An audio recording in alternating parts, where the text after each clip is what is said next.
かちゃん。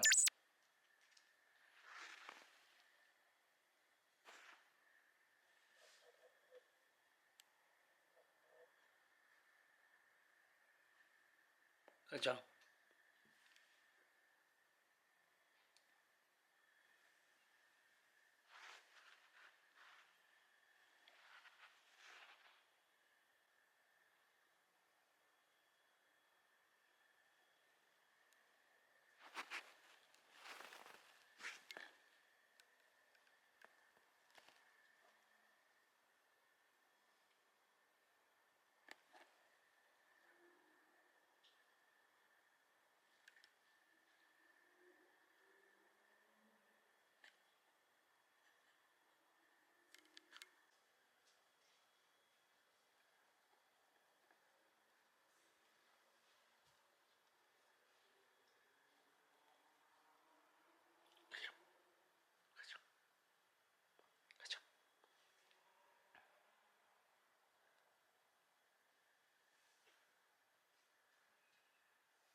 はい。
でもしかして届くかもしれないというか、様子見てもらってっていう感じですけど、でもし届くんだったら、細長いタイプのカラーは販売になっちゃうかなと思うので、とりあえず舐めないようにだけは気をつけといてください。わかりました。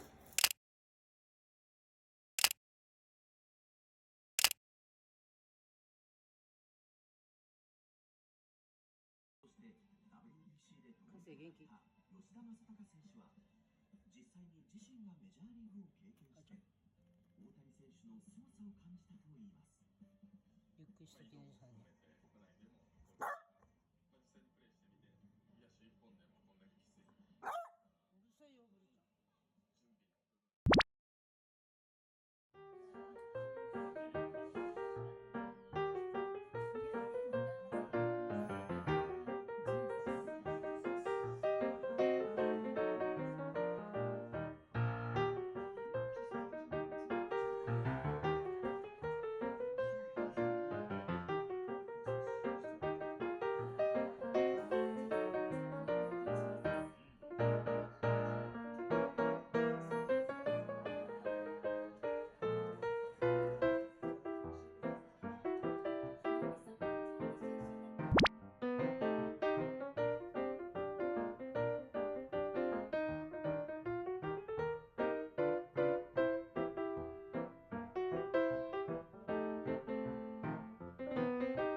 最強の返礼品グルメがこ